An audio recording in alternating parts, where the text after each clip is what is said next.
बिस्मिल्लाहिर्रहमानिर्रहीम। अस्सलाम वालेकुम नाज़रीन, आप यूट्यूब चैनल देख रहे हैं। मैं इमरान खान हूँ। नाज़रीन, पाकिस्तान तहरीक इंसाफ जो कुछ दिनों पहले तक बिखरी हुई दिखाई देती थी, या एक ऐसी जमात जिसके पास कोई वजह नहीं थी, वो लोग आपस में लड़ रहे थे और कुछ ना इत्तफाक़ी थी, लेकिन DGISPR ने और इमरान खान साहब के एक दो इक़दामात ने इस जमात में एक नई रूह फूंक दी है।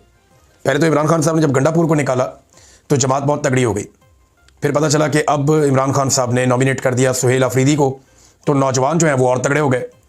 फिर जो DGISPR ने कल के दिन प्रेस कॉन्फ्रेंस की, उसने पाकिस्तान तहरीक इंसाफ में एक नई रूह फूंक दी है।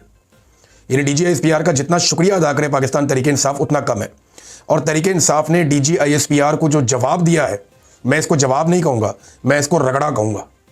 वजह यह है कि उन्होंने एक एक हकीकत निकाल के सामने रखी। देखिए, DGISPR पाकिस्तान के सबसे ज़्यादा बजट लेने वाले इदारे, पाकिस्तान के सबसे बड़े इदारे, पाकिस्तान की फ़ौज के तर्जुमान है, तो उनके कांधों पे बहुत बड़ी जिम्मेदारी है।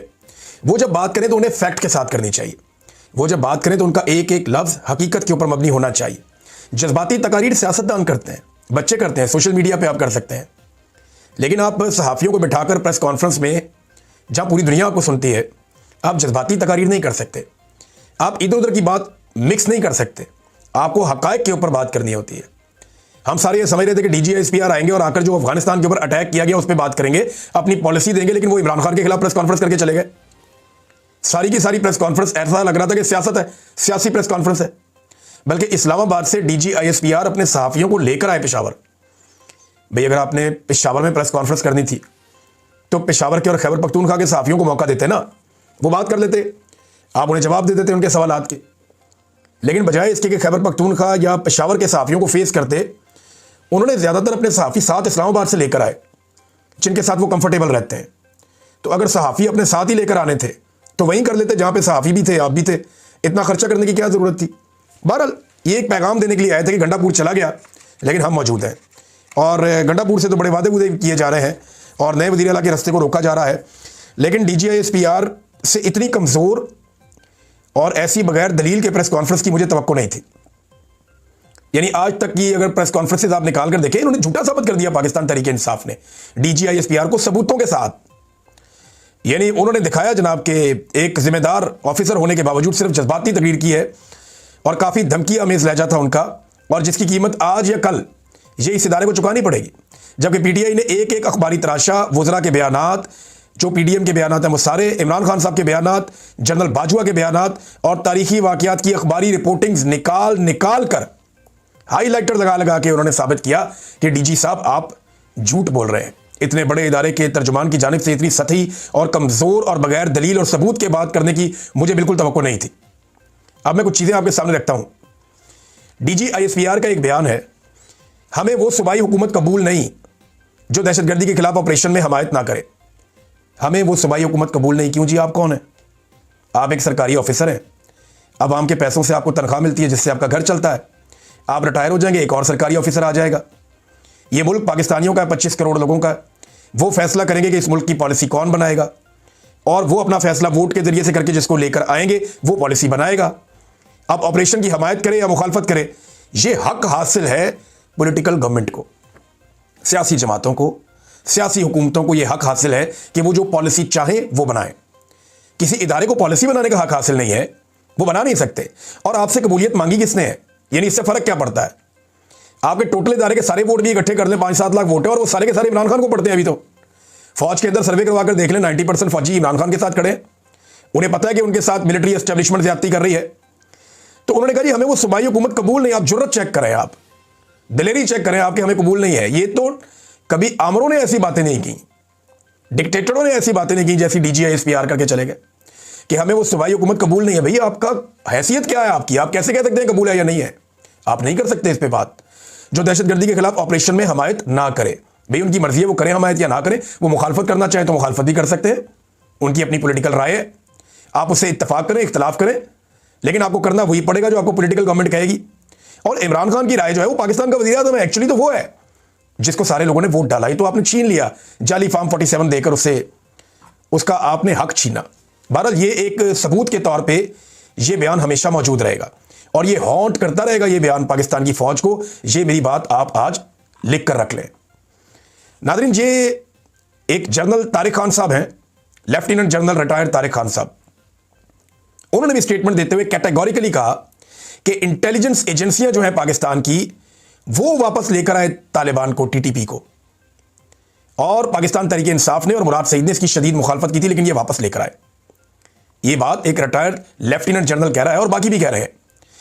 कुछ तराशे जो पाकिस्तान तहरीक इंसाफ ने सामने रखे, उसके अंदर ये एक खबर मेरे सामने है, और ये है अगस्त 12 2022 की। इस खबर में, ये 2022 की खबर है और अगस्त की खबर है। एज फाइटर्स रिटर्न के, अब क्योंकि लड़ाका लोग वापस आ रहे हैं, ये अगस्त 2022 में। इमरान खान की अप्रैल में हुकूमत चली गई, मई, जून, जुलाई, अगस्त, 4 महीने के बाद दहशतगर्दों के वापस आने पर यह खबर छपती है। और इसमें कहते हैं पाकिस्तानियों को डर लग गया है कि तालिबान वाला माहौल दोबारा बनने जा रहा है। General Bajwa assures taking parliament into confidence on Tehreek-e Taliban Pakistan talks. General Bajwa ने यकीन दिलाया कि वो पार्लियामान को तालिबान के साथ बातचीत पर एतमाद में लेंगे। यह खबर कब की है? यह नवंबर 9 2021 की है, जब जनरल बाजवा ने यह प्लान बनाया था। और उन्होंने कहा था, यह अखबारात में लिखा हुआ, इनमें किसी पे केस नहीं किया, ना बाजवा ने ना किसी और ने। और फिर एक और खबर, राणा सनाउल्लाह का स्टेटमेंट, और ये एक नहीं, बहुत सारे स्टेटमेंट है। राणा सनाउल्लाह का स्टेटमेंट है, इसके अंदर मरियम औरंगजेब का स्टेटमेंट है, इसके अंदर जरदारी साहब के हवाले से भी एक स्टेटमेंट है, इसके अंदर जो मिलिट्री एस्टेब्लिशमेंट है या डीजी आईएसपीआर है, उनका एक प्रेस रिलीज भी है इसी के अंदर। और इन्हीं दिनों में अंदाजा कीजिए आप, जो साबित करता है कि तालिबान इमरान खान के दौर में वापस नहीं आए। एक भी दहशतगर्द इमरान खान के दौर में वापस नहीं आया, क्योंकि पॉलिसी बनी नहीं थी। यह पॉलिसी बनती है 6 जुलाई 2022 को। अप्रैल में हुकूमत गिरी, मई, जून, जुलाई, 3 महीने के बाद पॉलिसी बनती है। और ये जो पॉलिसी बनती है, इसकी खबर भी मेरे पास मौजूद है, ये देख लें आप। ये जनाब 7 जुलाई का अखबार है, और ये एक्सप्रेस अखबार की कटिंग है जो मैं आपको दिखा रहा हूं कि तहरीके तालिबान पाकिस्तान से मुज़ाकरात पर डायलॉग स्टेज पर है। ये राणा सनाउल्लाह कह रहे हैं। और फिर राणा सनाउल्लाह साहब ने इसकी तफसीलात ये बताई कि तालिबान से मुज़ाकरात के हवाले से आला सतह की कमेटी तश्कील दी जाएगी, जिसमें तमाम सियासी जमातें शामिल होंगी। पार्लियामेंट इस मुज़ाकरात में शामिल होगी। और प्रेस कॉन्फ्रेंस करते हुए उन्होंने कहा कि पार्लिमानी कौमी सलामती कमेटी के इजलास में खदशात के इजहार पर बावजूद मुज़ाकरात जारी रखने पर इत्तफाक हुआ है। कलदम तहरीके तालिबान पाकिस्तान के साथ बातचीत प्री डायलॉग स्टेज पर है, और तमाम जमातों ने कहा कि ये मुज़ाकरात होने चाहिए। अस्करी क़यादत ने कहा कि एक कमेटी बनाई जाए जिसमें तमाम सियासी जमातों की नुमाइंदगी हो, और इस अमल की सियासी क़यादत और पार्लियामेंट ने हमायत की है। टीटीपी से मुताल्लिक हतमी फैसला पार्लियामेंट का होगा। ये राणा सनाउल्लाह। कब? 6 जुलाई 2022। और तालिबान आते कब है? अगस्त 2022 में। यानी इमरान खान अप्रैल में जाते हैं, उनके जाने के बाद मई में मीटिंग्स का आगाज होता है, जून में डिस्कशन होती है, जुलाई में बाकायदा बड़ी मीटिंग होती है, अगस्त में तालिबान आना शुरू होते हैं। तो डीजी आईएसपीआर इन तमाम सबूतों की और गवाहों की मौजूदगी में झूठे साबित हो गए। नहीं बोलना चाहिए था झूठ। ये देखें ना, जंग अखबार देख लें, पसंदीदा अखबार। टीटीपी मुज़ाकरात हतमी फैसला पार्लियामेंट का। सिविल और अस्करी नुमाइंदों की कमेटी अफगान हुकूमत के साथ के ताउन से बातचीत कर रही है। कौमी सलामती कमेटी को ब्रीफिंग। जरदारी भी मुज़ाकरात के हक में है। वज़ीर दाखिला राणा सनाउल्लाह की मीडिया को ब्रीफिंग। आइन और कानून के मुताबिक ही अमन लाएंगे, ये भी ब्रीफिंग। और इसमें एक और मजे की बात देखें, कौम और फौज की कुर्बानियों के बायस मुल्क में मुनज़्ज़म दहशतगर्दी का कोई ढांचा नहीं रहा। यानी ये भी कंफर्म कर रहे हैं कि इमरान खान के दौर में कोई दहशतगर्दी नहीं थी, खत्म हो गई थी, दहशतगर्दी खत्म हो रही थी, कोई मुनज़्ज़म ढांचा मौजूद नहीं था। और इन्होंने फिर उसके बाद दहशतगर्द मंगवाए पाकिस्तान में, खुद कह रहे हैं, और उसके बाद दहशतगर्दी पाकिस्तान में वापस आई। साबित हो रहा है, मैं तो नहीं कह रहा, ये तमाम अखबारात में लिखा हुआ है। पहले ये कहते हैं जनाब, देखकर कौन कहता है खारजियों और दहशतगर्दों से बात करनी चाहिए? भाई बात करने का तो आगाज आपने किया। एक एक बंदा, डीजी साहब गवाही दे रहा है कि जनरल बाजवा चाहते थे बातचीत करना, उन्होंने आगाज किया था। इमरान खान का स्टेटमेंट निकाल के दिखा देते हैं आपको। वो कहते हैं 2021 में उस वक्त की फौजी क़यादत ने हथियार फेंकने वाले दहशतगर्दों को वापस बसाने का मंसूबा पेश किया था। और इमरान खान साहब ने कहा था कि 35-40 हज़ार लोग हैं जिनमें दहशतगर्द हैं, उनकी फैमिलियां मिला के ये 35-40 हज़ार लोग हैं। इनमें कुछ 5,000-7 हज़ार के करीब वो लोग हैं जो मुसल्ला है, दहशतगर्द हैं। वो अगर हथियार फेंक के आते हैं और मामला हल होते हैं अफगानिस्तान के साथ मिलकर, मकामी क़यादत और जिरगे वगैरह मिलकर करते तो ठीक है, कर दें। लेकिन लोगों को एतमाद में लिए बगैर ये नहीं होगा। और फिर इमरान खान साहब के दौरे हुकूमत में जब इसके ऊपर डिस्कशन की गई तो ये रिजेक्ट हो गया फार्मूला। ये बता रहे हैं मनसूबा पेश किया गया, मगर इस मनसूबे को खैबर पख्तूनख्वा और कबायली इलाकों के हमारे मुंतखब नुमाइंदों ने मुस्तरद कर दिया था। इस मनसूबे पर हमारे दौर में अमल नहीं हुआ। लेकिन अब हक़ाइक़ के बरक्स तहरीक इंसाफ की हुकूमत पर यह सरासर झूठा इल्जाम लगाया जा रहा है। मुल्क में दहशतगर्दी इस दौर में बसाए गए दहशतगर्दों की वजह से पैदा हुई है, जो इसी दौर में बसाए गए हैं। कौम को बताया जाए कि कौन से दहशतगर्द कब, कहां और कैसे बसाए गए। ये इमरान खान साहब का एक दिन पहले का स्टेटमेंट है। ऐसा लगता है इमरान खान को एक दिन पहले पता चल जाता है कि DGI-SPR क्या करने वाले हैं। एक दिन इमरान खान ने इसी DGI-SPR को एक बात कही थी। तहरीक इंसाफ ने उसको आज इस दिन की मुनासबत से एक मरतबा फिर लगाया दोबारा। इमरान खान ने कहा था कि देखें ISPR साहब, मेरी बात ज़रा गौर से सुने, बल्कि आप इमरान खान के मुंह से सुने इमरान खान साहब ने क्या कहा था उस वक्त। देखें ISPR साहब, मेरी ज़रा गौर से बात सुन लें। आप जब पैदा भी नहीं ना हुए थे तब मैं अपने मुल्क को दुनिया में रिप्रेजेंट करता था। मैंने अपने मुल्क का दुनिया के अंदर सर ऊपर किया, इज्जत दिलवाई अपने मुल्क को।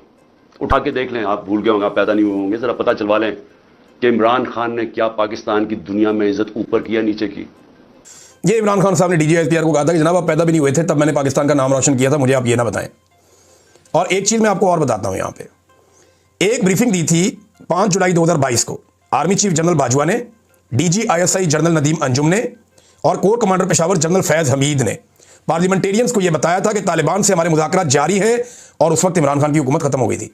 ये उमर अयूब साहब ने दोबारा सारा वाकया बताया, और क्योंकि PTI इस्तीफे देकर चली गई थी, मुराद सईद ने आज बहुत बड़े बड़े पोल खोल दी और हर चीज़ निकाल के सामने फेंक दी।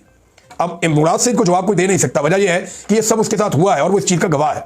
ये क्यों ढूंढते हैं मुराद सईद को, यही तो वजह है। उन्होंने कहा जी आज मिलाकर DGI-SPR ने एक वाले जुर्म कर लिया, पख्तूनख्वा में जानबूझकर दहशतगर्दों को जगह दी गई है और सख्त से सख्त सजा देनी चाहिए इस एतराफी जुर्म के बाद। उन्होंने कहा कि अक्टूबर 2021 में फौज ने बहुत कोशिश की कि मुज़ाकरात के नाम के ऊपर आबादकारी की जाए, इनको लाया जाए यहाँ पे और नई जंग शुरू करवाई जाए और सारा मलबा इमरान खान पे डाला जाए, लेकिन हमने दलाइल के साथ बात की और चैलेंज कर दिया इस मामले को, इस मंसूबे को मुस्तरद कर दिया। ये मुराद सईद बता रहे हैं, यही बात इमरान खान कह रहे हैं और यही सारे हक़ाइक़, अखबारात, हर चीज़ ये बता रही है। फिर उन्होंने कहा रिजीम चेंज के अगले महीने PDM को इस मंसूबे पर ब्रीफिंग दी गई। हमारा तो रिजीम तब्दील हो गया अप्रैल में 2022 में। फिर मुराद सईद कहते हैं कि वहाँ पर आपने वेंटिलेटर, हुकूमत ने कोई गुंजाइश नहीं थी, उन्होंने कोई मज़ामत नहीं की, तो वज़ीर दाखिला ने बाहर आकर इस मंसूबे के हक में ट्वीट भी कर दिए और बयानात भी दे दिए और अफगानिस्तान एक वफद भी भेज दिया गया। और हमने ये पूछा कि 80,000 लोग शहीद हो गए हैं, ये आप क्या कर रहे हैं। उन्होंने कहा जी मुझे ही धमकाया गया, मैं आवाज़ उठाता रहा, DG साहब आपका ही इदारा मुझे फ़ोन करके कहता है स्टे आउट ऑफ इट, इससे बाहर रहो इस मामले से। मैंने जवाब दिया 80,000 शोधा के बाद अपना अमन तबाह नहीं होने दूंगा। जिस तरह इंसानी जानों पर आप बयानियां बना रहे थे, बिल्कुल इसी तरह आपके इदारे ने प्रेस रिलीज उस वक्त जारी की जब मैंने कहा कि दहशतगर्द आ रहे हैं। मुराद सईद बता रहा है कि जब मुराद सईद ने कहा कि दहशतगर्द आ रहे हैं पाकिस्तान में, उस वक्त फौज ने प्रेस रिलीज जारी की और यह कहा कि दहशतगर्दी की वापसी की खबर झूठी है। वज़ीर दाखिला ने भी इसको प्रोपेगेंडा करार दिया जब मुराद सईद ने यह मामला उठाया। फिर मुराद सईद ने बताया कि उन्होंने अवामी तहरीक चलाई उस वक्त, तो आप ही के इदारे ने फोन करके कहा कि 48 घंटे में दे दें, हम ये बंदे वापस भेज देते हैं। और हैरान कुन तौर पर ये बंदे सवाल से 48 घंटों में निकल गए। अच्छा, इस वक्त मेरी मुराद सईद से बात भी हुई थी जब मुराद सईद ने मुझे बताया था कि मुझे 48 घंटे का टाइम मेरे से मांगा गया है और भाई लोगों ने मांगा है। भाई लोग बोलते हैं इनको, ISI वालों को और फौजियों को। इन्होंने मेरे से 48 घंटे का टाइम मांगा है और ये कह रहे हैं कि स्वात से ये तालिबान निकल जाएंगे, TTP वापस चली जाएगी। तो बाद में मैंने मुराद सईद से पूछा तो उन्होंने बताया था कि वाकई वो वहां से चले गए, लेकिन वो दीर के पहाड़ों पर जाके कहीं रुक गए। यहां पर भी मुराद सईद ने यही कहा। उन्होंने कहा जनाब बाद में दीर की पहाड़ों तक पहुंचे, मैंने फिर एहतजाज की कॉल दी, तो फिर ISPR और ISI का मुझे फोन आया कि स्वात से तो निकल गए हैं, अब तुम मुल्क के ठेकेदार ना बनो। तो फिर मैं अमन का ठेकेदार बन गया और आखिरी बंदा निकलने तक सड़कों पे रहा। मुझे मुराद सईद ने बताया था कि पुलिस नीचे जाती थी, पहाड़ों के ऊपर तालिबान जाते थे और उनको ऑर्डर आया हुआ था, उन्होंने एस्टेब्लिशमेंट के कहने के ऊपर वापस अफगानिस्तान में वो दाखिल हो गए, तो एस्टेब्लिशमेंट उनको पाकिस्तान में लेकर आ रही थी। मैंने उस दौर में इस पर वीलॉग भी किया था, मैं गवाह हूं इस बात का। मुराद सईद बिल्कुल ठीक कह रहा है। अब मुराद सईद का कहना है, उन्होंने बताया किस तरीके से फिर तालिबान लाए गए, हमने मुजाहरे किए, हमने बहुत कुछ किया, फिर मेरे ऊपर आप लोगों ने सारा मलबा डाल दिया और मुझे कहा जनाब कि इसको पकड़ लो, इसको गिरफ्तार कर लो। 9 मई से पहले ही मुझे जो है वो बहुत ज़्यादा रोला डाल दिया गया था मेरे बारे में। फिर उन्होंने कहा फिर तुम जनाजों पर जज्बाती बयानात बनाओ, झूठ बोलो, मगर बच के आंसू बहाओ, मगर ये मेरी कौम तुम्हारी हवस की भेंट चढ़ते चढ़ते थक चुकी है। ये मेरे लोग तुम्हारी ताकत को दबाम देने के लिए बहुत बली चढ़ चुके हैं। मेरे हर पाकिस्तानी शहरी, हर जवान का खून तुम्हारे हाथों पर है। मजीद हम गरीबों के बच्चे तुम्हारी जंगों का ईंधन क्यों बने। जिन कदमों से लेकर आए हो उन ही पैरों वापस भिजवा दो, जैसे फैलाया है वैसे ही समेट लो। बहुत हो गई ये अदाकारियां तुम्हारी, रियाकारियां। ये मुराद सईद का स्टेटमेंट है। पाकिस्तान तहरीक इंसाफ ने भी इसी तरह ये सारा कुछ बताया और उन्होंने कहा कि जनाब हमारे दौरे हुकूमत में तो हुआ ही कुछ नहीं था, बल्कि जनरल बाजवा ने एक इंटरव्यू दिया, बातचीत की मालिक से, जो मालिक साहब हैं जर्नलिस्ट। तो जनरल बाजवा ने कहा कि मेरी रिटायरमेंट तक भी तालिबान जी है उनकी वापसी नहीं हुई थी। हालांकि बाजवा ने झूठ बोला, तालिबान अगस्त सितंबर में वापस आ रहे थे पाकिस्तान में। जनरल बाजवा नवंबर में रिटायर हुए थे, झूठ बोला। लेकिन जनरल बाजवा ने तो ये तक कह दिया कि मेरे दौर में तो वापस ही नहीं आए, ये तो आसिम मुनीर के दौर में वापस आए। ये बात जनरल बाजवा ने कही मालिक साहब से। जावेद हाशमी साहब ने भी इस पर रद्दमल दिया, उनके ऊपर मुकदमा भी दर्ज हो गया। सायरा बानो साहिबा ने बड़ा जबरदस्त सवाल उठाया। DGISPR ने कहा जी कि सिंध में और पंजाब में दहशतगर्दी क्यों नहीं है? बहुत दहशतगर्दी हुई इन दोनों जगह पे भी माजी में, पॉलिसीज के नतीजे में। लेकिन उन्होंने सवाल बड़ा अच्छा उठाया। उन्होंने कहा जनरल अयूब ने अमेरिका को जो पहला अड्डा दिया वो पंजाब में था या सिंध में? जनरल ज़ियाउल हक ने अमेरिका के लिए मुजाहिदीन का जो बेस कैंप बनाया, पंजाब को बनाया या सिंध को बनाया? जनरल मुशर्रफ के ताबुन से अमेरिका ने ड्रोन हमले पंजाब में किए या सिंध में किए? जब ये सारा गंद आपने डाला खैबर पख्तूनख्वा में तो दहशतगर्दी वहीं आएगी ना। वैसे बलूचिस्तान का जिक्र क्यों नहीं करते DGISPR? बलूचिस्तान के ऊपर तो कई दहाइयों से आपकी अपनी हुकूमत है, कई दहाइयों से आपका अपना कंट्रोल है। 70 की दहाई से लेकर आज तक बलूचिस्तान आपने अपने कंट्रोल से बाहर जाने कब दिया है? फौज का बिला किसी और की शराकत के मुकम्मल कंट्रोल है बलूचिस्तान और वहां की हुकूमत पे हमेशा से। और पाकिस्तान का सबसे बदतरीन अमन अमान वाला सूबा बलूचिस्तान है। बलूचिस्तान में सिर्फ 2-3 चीजों को अमान है। नंबर 1, मादनियात के ट्रक, उन्हें कोई नहीं छेड़ता, वो जाते हैं सीधे, उनको पहुंचाना पता नहीं क्या है, वो जाते हैं सीधे। नंबर 2, जो तेल की स्मगलिंग होती है अफगानिस्तान से, उनको अमान है। बाकी बलूचिस्तान में किसी चीज को अमान नहीं है। ज़ायरीन को अमान नहीं है, आम इंसानों को अमान नहीं है, मुसाफिरों को अमान नहीं है, ट्रेन को अमान नहीं है, सिक्योरिटी इदारों को अमान नहीं है, अस्पतालों को अमान नहीं है, सहाफियों को अमान नहीं है, वुकला को अमान नहीं है। कोई नहीं बच सकता वहां पे। 2 चीजें बचती हैं, एक मादनियात के ट्रक, एक तेल के ट्रक। बाकी हर चीज को बलूचिस्तान में निशाना बनाया जाता है। DGISPR ने यह भी कहा कि खैबर पख्तूनख्वा की गवर्नेंस ठीक नहीं है। तो मैं उन्हें याद दिला दूं कि IMF ने पाकिस्तान के साथ हालिया मीटिंग में सिर्फ खैबर पख्तूनख्वा की गवर्नेंस की तारीफ की थी। DG साहब, आपको गवर्नेंस का कुछ पता नहीं है क्योंकि आपका यह काम नहीं है। IMF पूरी दुनिया की हुकूमतों के साथ डील करता है। वो कह रहा है कि खैबर पख्तूनख्वा की गवर्नेंस अच्छी है, वो तारीफ कर रहा है, और आप कह रहे हैं अच्छी नहीं है। एक्चुअली वहां जो हुकूमत है जिस पार्टी की, वो पार्टी आपको पसंद नहीं है, वो आपकी मुखालिफ पॉलिटिकल पार्टी है और आप उसको खुद भी एक पॉलिटिकल पार्टी की तरह डील कर रहे हैं। एमएल वली खान का स्टेटमेंट मैं बता देता हूं। एमएल वली खान ने बाकायदा फ्लोर ऑफ द हाउस ये स्टेटमेंट दिया, और ये स्टेटमेंट 2024 में एमएल वली खान ने 12 सितंबर को दिया था, जो आज भी इंटरनेट पे मौजूद है। उन्होंने कहा पुलिस ने मुजरिम को पकड़ा, दिफाई इदारे आके उसको दहशतगर्द को पुलिस से लेकर चले गए। पुलिस एहतजाज कर रही है कि हमारे साथ गलत हो रहा है, हमारे SHO को निशाना बनाया, हमने उसको पकड़ा, दिफाई इदारे आते हैं, बंदा छुड़ा के ले जाते हैं। तो अगर वो दहशतगर्द है तो उसके खिलाफ कार्रवाई होनी चाहिए, ना कि आगे उसको दायरे छुड़ा के ले जाएं। अब नाज़रीन, मुज़ाकरात की बात करते हैं। DGISPR के मुज़ाकरात का क्यों कहता है, मुज़ाकरात करने की क्यों बात करता है, तो मैं याद दिला दूं 2004 में नेक मोहम्मद से अमन मुआहिदा किसने किया था?